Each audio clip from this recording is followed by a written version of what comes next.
Conoces la historia del Arca de Noé, pero ¿sabes lo que realmente ocurrió justo después del diluvio? La Escritura dice que las aguas retrocedieron, la puerta se abrió, y Noé vivió otros 350 años, pero esos siglos permanecen envueltos en silencio. ¿Qué vio al pisar por primera vez la tierra devastada? ¿Qué sintió al enfrentar la tarea de reconstruir la vida humana desde casi la nada? A la mayoría nos enseñaron que el diluvio fue el final de la historia. En verdad, fue el comienzo de una más difícil. La Biblia misma insinúa secretos que rara vez escuchamos. Leyes pronunciadas antes del Sinaí, maldiciones susurradas en una tienda, naciones dispersándose desde una sola familia, y un pacto escrito en el cielo.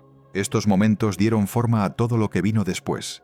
Sin embargo, suelen pasarse por alto, ocultos a plena vista. Quédate conmigo, porque comprender los años no contados de Noé es comprender cómo la justicia, la supervivencia y el pacto comenzaron de nuevo para todos nosotros. Mira con atención. El diluvio pudo haber terminado, pero su sombra permanece, y la historia que no te contaron está a punto de revelarse. La mañana después del diluvio no se parecía a ningún otro amanecer. Durante meses el arca había crujido sobre aguas infinitas, pero ahora descansaba sobre tierra firme. Noé abrió su gran puerta, y por primera vez en más de un año, el aire entró a raudales. Salió lentamente. Detrás de él venía su familia, y frente a ellos se extendía un mundo despojado. Las montañas estaban marcadas, la tierra ennegrecida, los valles sumidos en silencio. No había ciudades ni voces, solo el sonido del agua drenando hacia lo profundo. Era alivio, sí, pero también dolor. Todo lo conocido había desaparecido. El silencio mismo oprimía el pecho de Noé, más pesado que el diluvio. Sabía que había sobrevivido, pero la supervivencia sola no podía llenar el vacío. Y así, su primer acto no fue reunir, ni construir, sino adorar. Génesis nos dice que edificó un altar de piedra, y de los animales limpios que había preservado, ofreció holocaustos. El humo se elevó al cielo, enroscándose contra un firmamento aún cargado. La Escritura dice que fue un olor grato, y en ese momento, Dios resolvió no volver a herir la tierra con un juicio total, aunque el corazón humano siguiera inclinado al mal. Esto fue más que un sacrificio. Fue un pacto. El Creador se ató a la misericordia. Prometió que los ciclos de siembra y cosecha, verano e invierno, no fallarían. Renovó el mandato dado una vez a Adán. Sean fecundos, multiplíquense y llenen la tierra. Pero también trazó nuevos límites. La humanidad podía ahora comer carne, pero la sangre, la vida contenida en ella, era sagrada. Especialmente la sangre humana nunca debía derramarse a la ligera, porque cada persona llevaba la imagen misma de Dios. Y para sellar este pacto, Dios puso su arco en las nubes, el arco iris, señal de que su promesa se extendía sobre toda la tierra. Los antiguos vecinos también hablaban de tratados sellados con señales, gobernantes que colgaban armas en los muros como símbolo de paz. Aquí, el Señor se desarmó a sí mismo, colgando su arco en el cielo. Para las generaciones que oyeron estas palabras, esto era radical. El soberano atándose a sí mismo, no a sus súbditos. La creación misma fue reiniciada bajo un pacto de contención. Imagina el peso sobre Noé en ese momento. Había visto terminar el mundo, y ahora observaba nacer uno nuevo. El altar era a la vez dolor y esperanza. Dolor por las vidas arrasadas, esperanza en el humo que llegaba al cielo. Un mundo había sido restablecido por una promesa, no por el poder. Y esa promesa se convertiría en el fundamento de todo lo que seguiría. El pacto dio a la humanidad una columna vertebral, pero la primera prueba de ese nuevo orden no llegó en el mundo exterior, sino en la propia casa de Noé.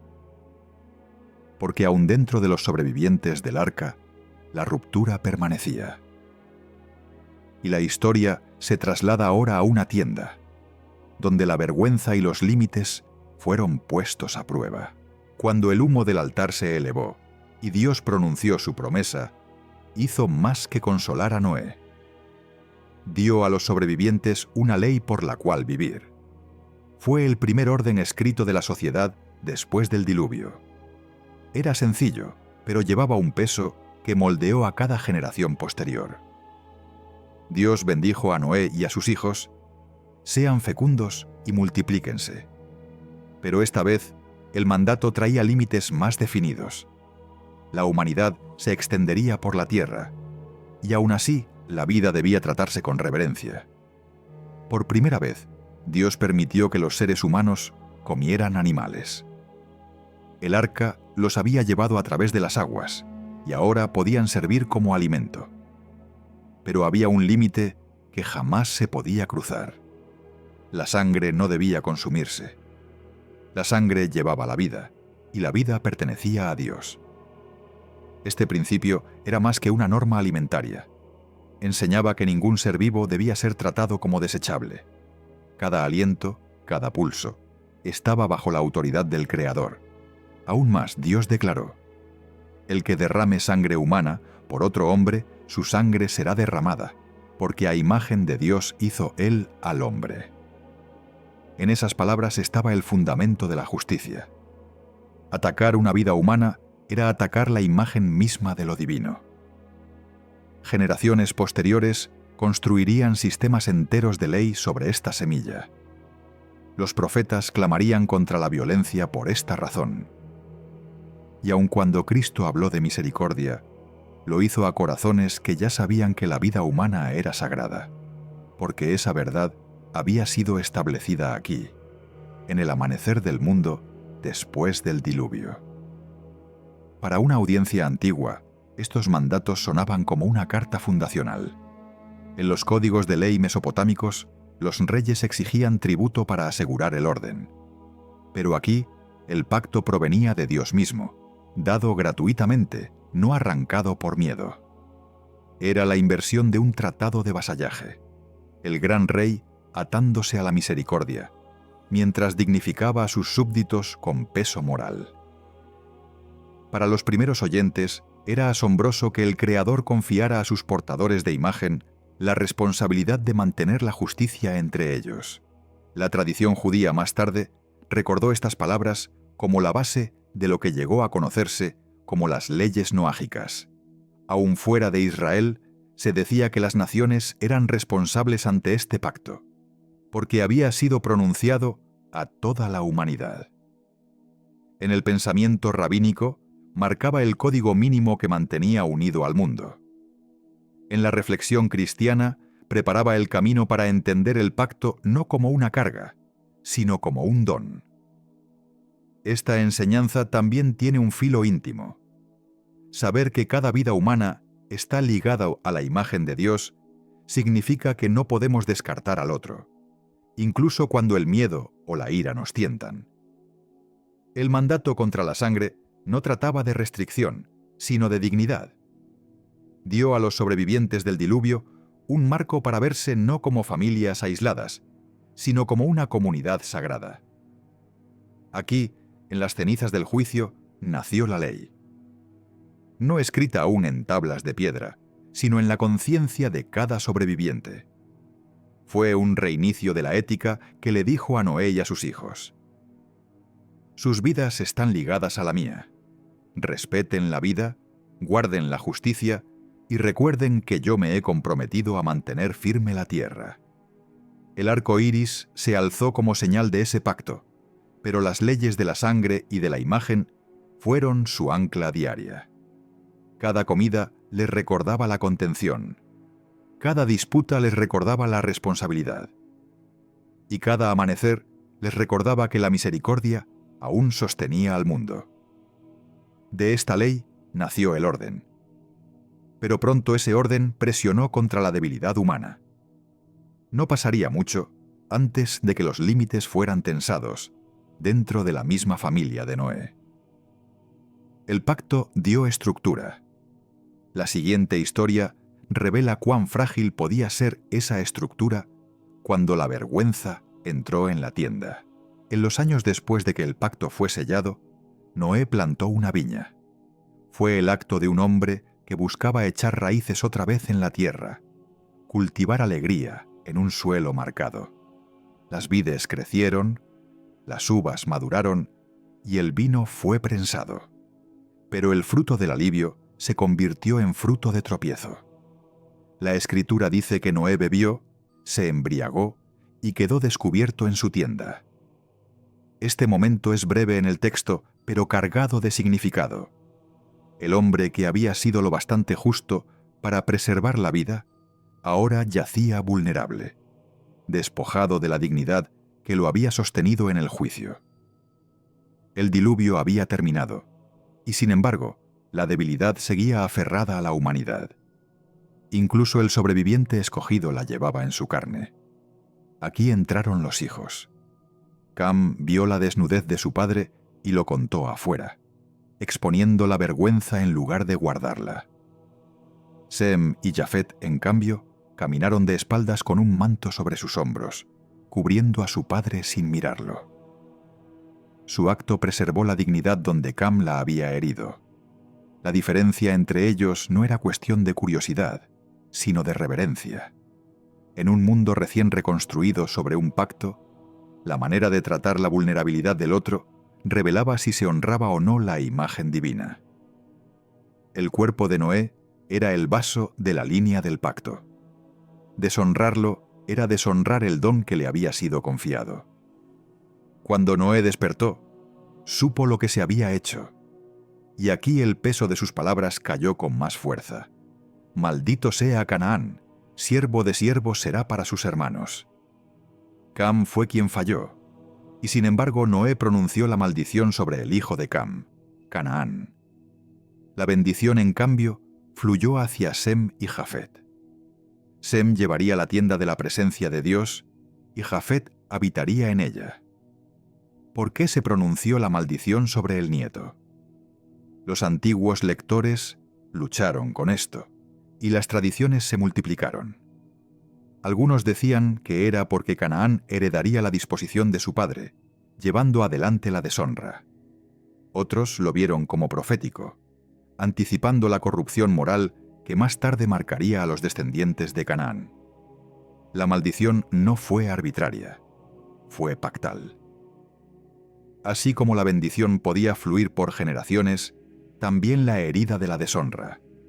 Este pasaje ha sido distorsionado en la historia, torcido para justificar la opresión.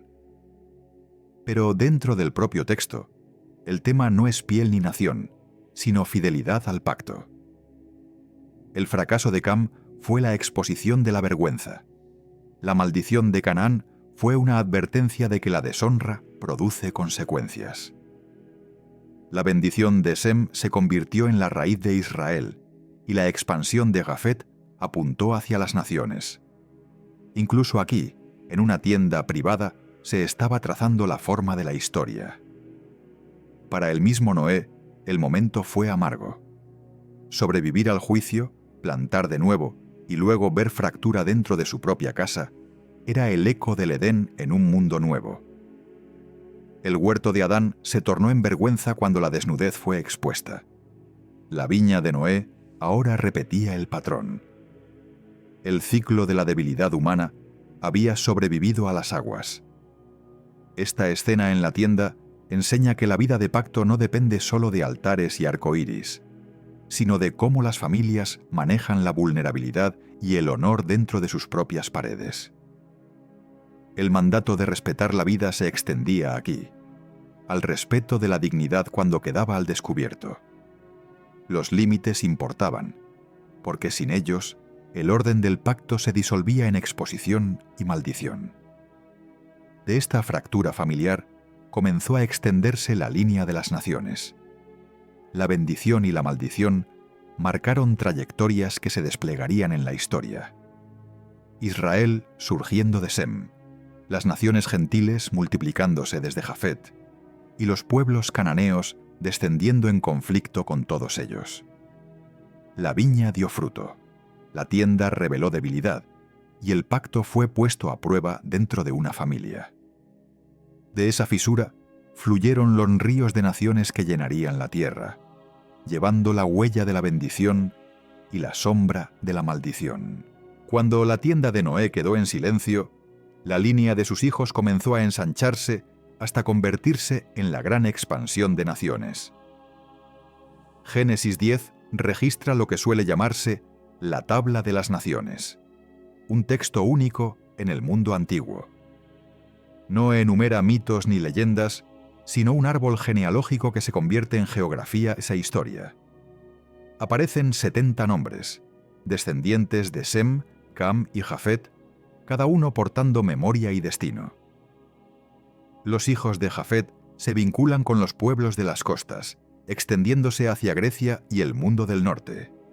La línea de Cam corre hacia el sur y el occidente, nombrando a Cus, Egipto, Canaán y las raíces de los grandes pueblos de África. La familia de Sem ocupa el centro, en Mesopotamia y Arabia, la tierra de donde más tarde surgirá Israel. Esta genealogía no es solo un registro, es la respuesta bíblica a la pregunta de cómo la humanidad sobrevivió y se esparció después del diluvio. Entre estos nombres surge una figura más grande que las demás. Nimrod, descrito como un poderoso cazador delante del Señor, estableció ciudades que se convirtieron en semillas de imperio. Babel, Erech, Akkad, Nínive, nombres que resonarían en los siglos de reyes y guerras por venir. Su fuerza y ambición llevaban un filo doble. De un lado, el don del orden, del otro, la tentación del poder desmedido. Génesis 11 pasa del amplio mapa a una sola ciudad. La humanidad se reunió con una sola lengua, un solo hablar y un solo propósito. Dijeron: construyamos una torre y hagámonos un nombre, para que no seamos esparcidos. Fue un intento de unidad, pero levantado sobre el miedo a la dispersión y el deseo de fama. La torre se alzó no como monumento de adoración, sino como fortaleza contra el mandato de Dios de llenar la tierra. El texto dice que el Señor descendió para ver la ciudad y la torre. Esa bajada está escrita con ironía deliberada. La estructura que pretendía alcanzar el cielo es tan pequeña ante él que debe descender para observarla.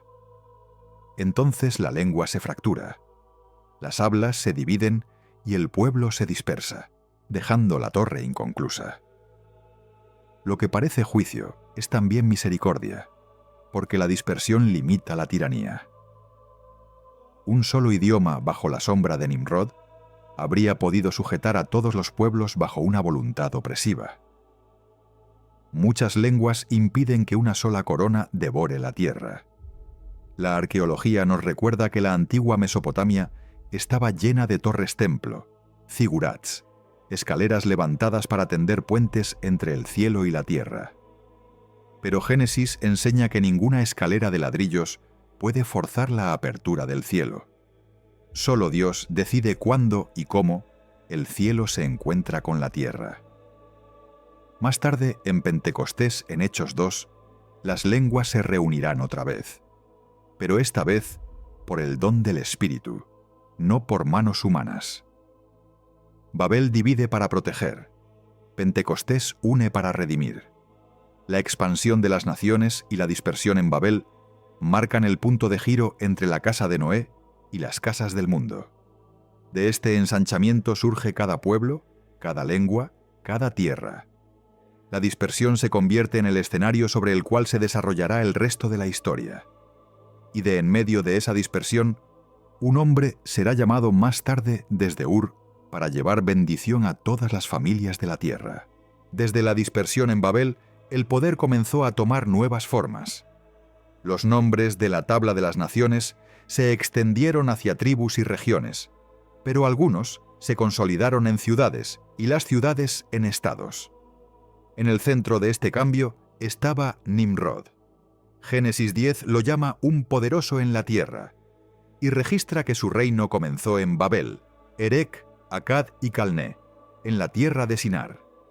Se le recuerda como el primer constructor de imperios, una figura cuya fuerza se convirtió en modelo para los reyes que vendrían.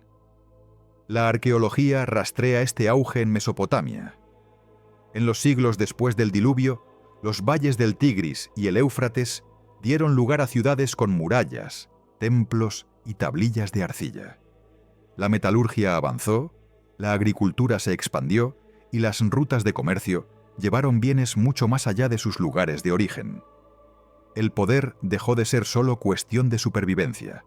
Se convirtió en cuestión de control, ambición y gloria. Nimrod simboliza este punto de inflexión, donde la voluntad humana comenzó a centralizar lo que Dios había dispersado. Pero aun cuando los imperios crecían, la ley se volvió necesaria. La violencia y la venganza no podían quedar sin freno en los tribunales abarrotados de los primeros reyes.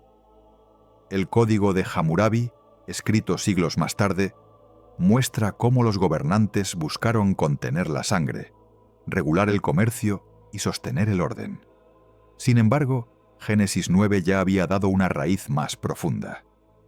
El que derrame sangre humana por otro hombre, su sangre será derramada, porque a imagen de Dios hizo Él al hombre. Esto no fue un decreto de rey, fue una palabra divina que anclaba la justicia en la dignidad. Las leyes de Hammurabi funcionaban por la amenaza del poder, pero el mandato noájico funcionaba por la reverencia a la imagen de Dios. Los profetas de Israel entendieron después la diferencia. Denunciaron a los imperios no solo por la conquista, sino por olvidar la santidad de la vida. Asiria y Babilonia se convirtieron en advertencias porque exaltaron la fuerza por encima de la justicia. La Biblia recuerda a Nimrod como el arquetipo, un cazador que dominó bestias, luego hombres y finalmente ciudades.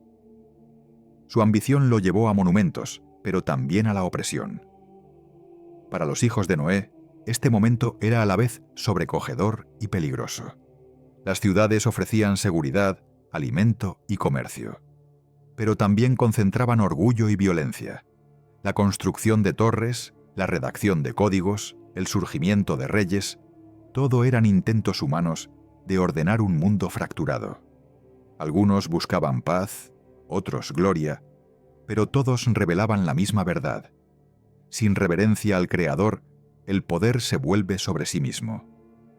La línea de Nimrod prepara el terreno para un contraste que pronto será crucial.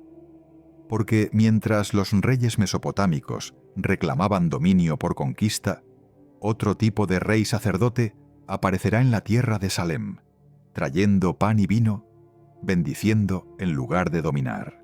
Cuando Noé salió del arca, su primer acto fue sacerdotal. Edificó un altar, ofreció sacrificio y se presentó como mediador entre la creación y el Creador.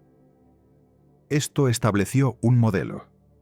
En un mundo sin templo ni tabernáculo, la cabeza de familia cargaba con el deber sacerdotal. El sacrificio aún no estaba centralizado, y la adoración se elevaba desde piedras recogidas en el campo. El altar de Noé en Ararat fue el primero de estos, pero no el último. Sus hijos heredaron el papel de mediadores de sus hogares. Dondequiera que las familias se extendían, llevaban consigo la práctica de la ofrenda, la memoria del pacto y la obligación de guardar la vida como sagrada. El sacerdocio después del diluvio no era una institución, sino un ritmo. El Padre intercedía por los suyos.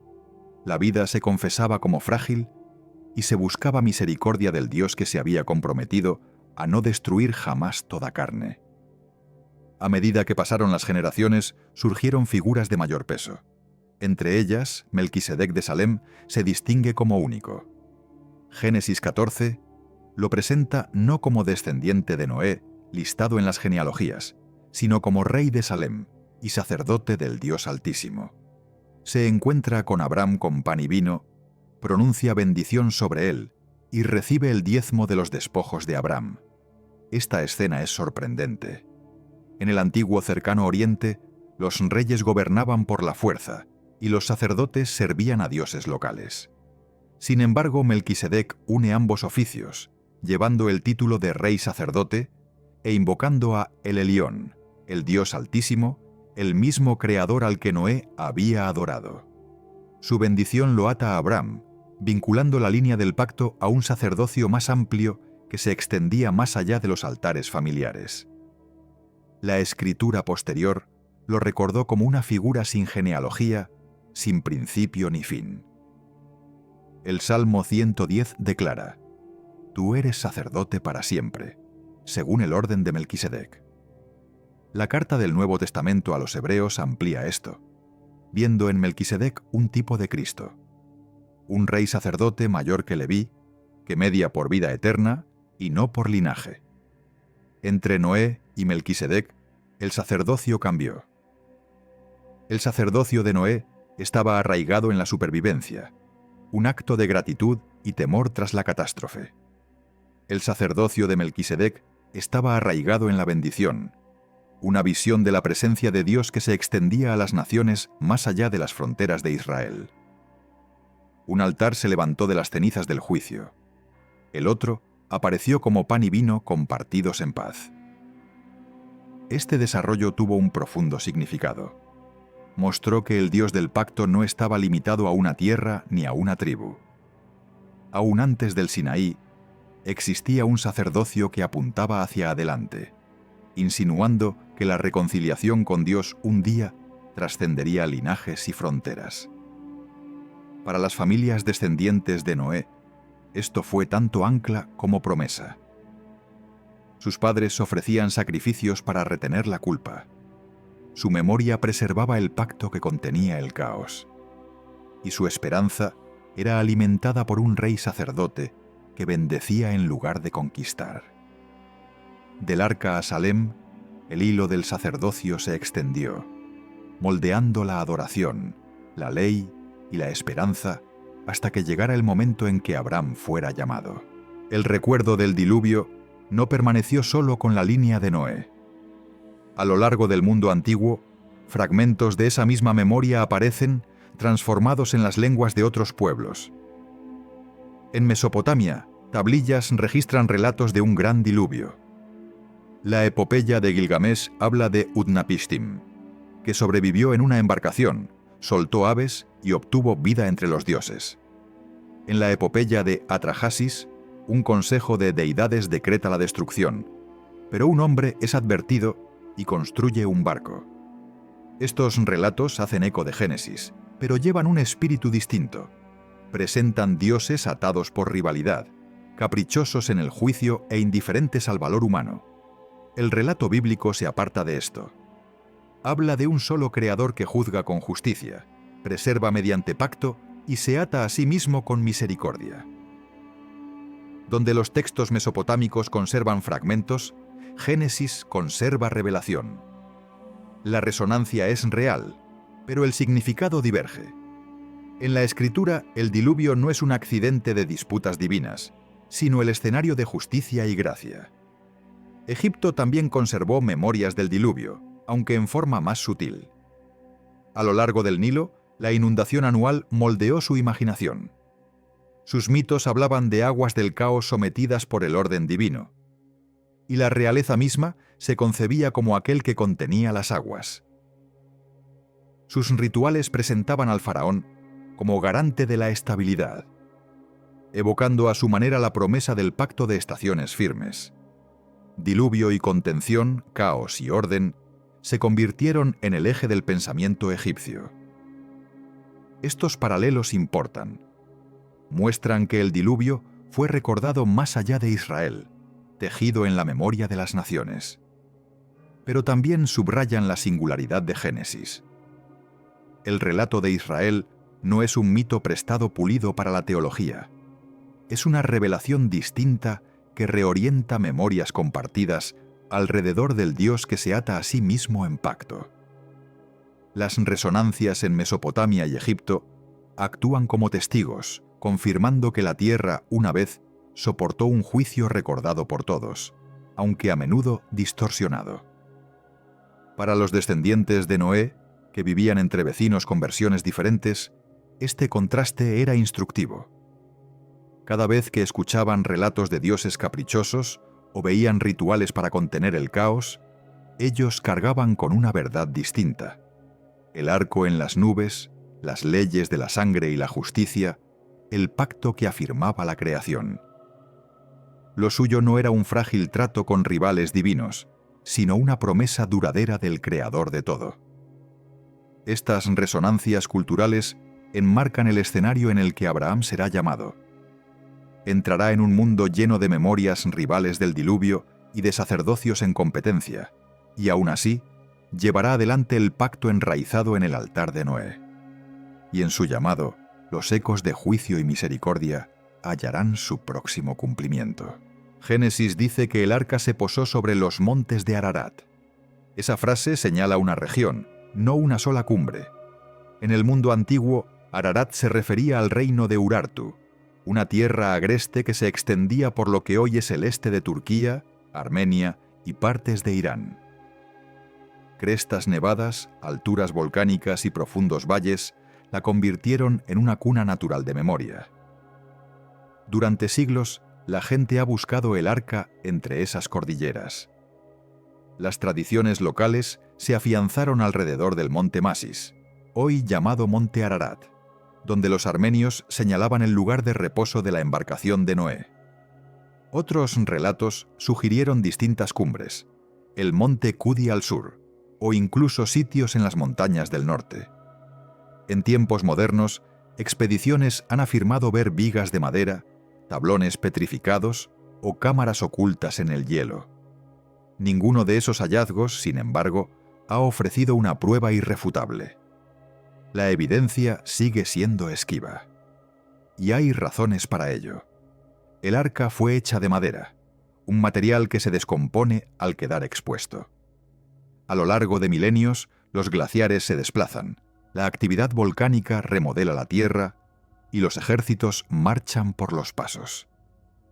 Incluso si fragmentos sobrevivieron, estarían sepultados bajo nieve, roca o tiempo. Al final, Génesis no da ningún mandato de preservar el arca como reliquia. Una vez cumplido su propósito, preservar la vida, desapareció de la vista. El pacto fue sellado no en vigas, sino en el arco puesto en las nubes. Este es el punto crucial.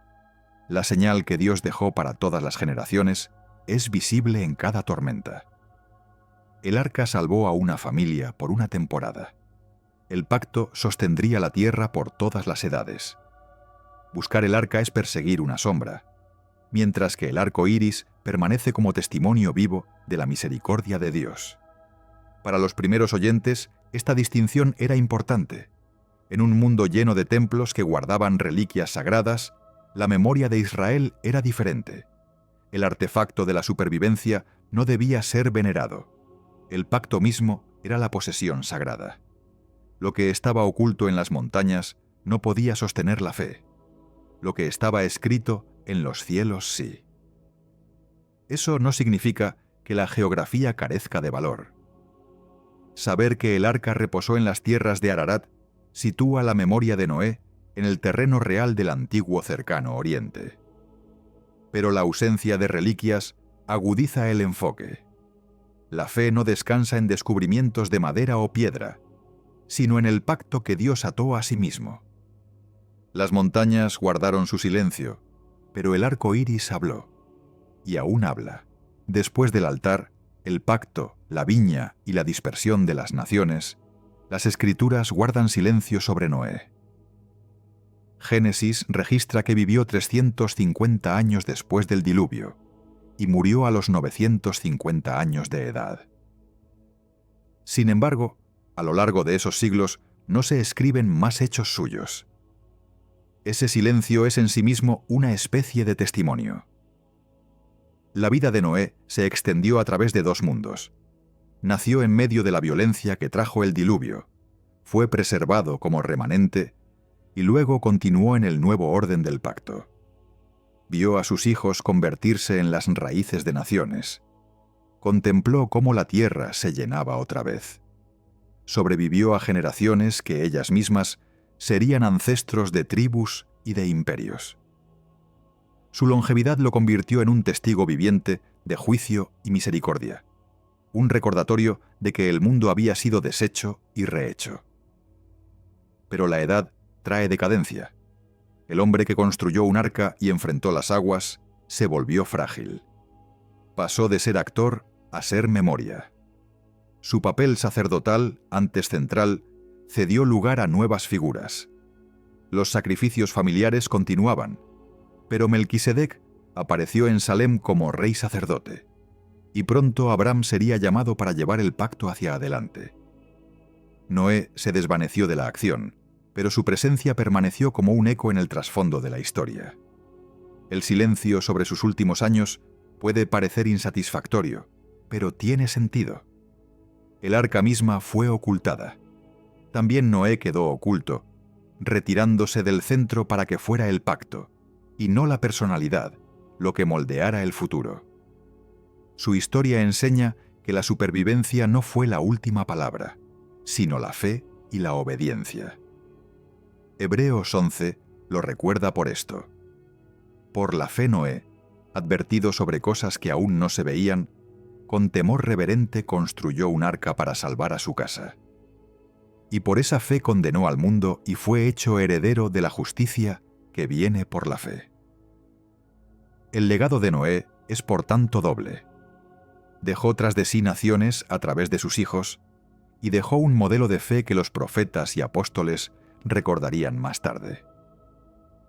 Su silencio se convirtió en espacio para que nuevas voces, Abraham, Israel y finalmente Cristo, entraran en el cauce del pacto. Cuando Noé murió, se unió a Adán en la genealogía del polvo. Sin embargo, su memoria permaneció como algo más que un registro de años. Fue la bisagra de la historia, el hombre que estuvo en el límite de dos creaciones. Su silencio no es vacío, sino consumación. Había dado testimonio tanto de juicio como de misericordia, y sus años quedaron recogidos en el pacto que aún perdura. Los años después del diluvio no se desvanecen en silencio sin sentido. Nos dejan de pie ante un pacto que todavía abarca el cielo. El arco no es una reliquia olvidada, es una señal viva de que las estaciones se mantendrán, de que la tierra perdurará y de que la misericordia sostiene la historia. La sangre sigue siendo sagrada. Quitar una vida es golpear la imagen misma de Dios. Y la contención dada en los días de Noé aún protege la dignidad de cada ser humano. La tienda nos advierte que incluso en familias nacidas de la supervivencia, los límites y la reverencia no son opcionales. Son la cerca que protege la semilla del futuro. Las naciones que se esparcieron por la tierra nos recuerdan que la diversidad no es caos, sino misericordia.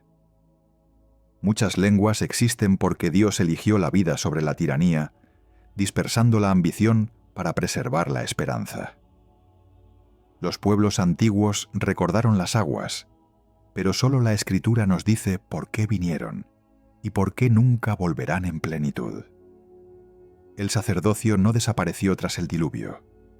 Noé intercedió, Melquisedec bendijo, y esas líneas sacerdotales susurran acerca de uno mayor que había de venir, un sacerdote para siempre. Reyes se levantaron, códigos fueron escritos, imperios se extendieron, y sin embargo ninguno de ellos superó la promesa jurada por la palabra misma de Dios. Los montes de Ararat aún se alzan, pero ningún vestigio de madera puede rivalizar con la señal que Dios eligió preservar. Lo que Él preservó es suficiente, un pacto que une el cielo y la tierra en fidelidad, y el don final de Noé es paciencia. Los años se alargaron, la vida humana se acortó, y aún así el mundo perduró bajo la misericordia. Ese es el milagro, que después del juicio regresaran los días ordinarios. La siembra y la cosecha no fallaron. El arco aún resplandece. El pacto aún permanece. Y la historia todavía espera bajo sus colores, protegida por el Dios que juró que las aguas no volverían jamás a cubrir la tierra.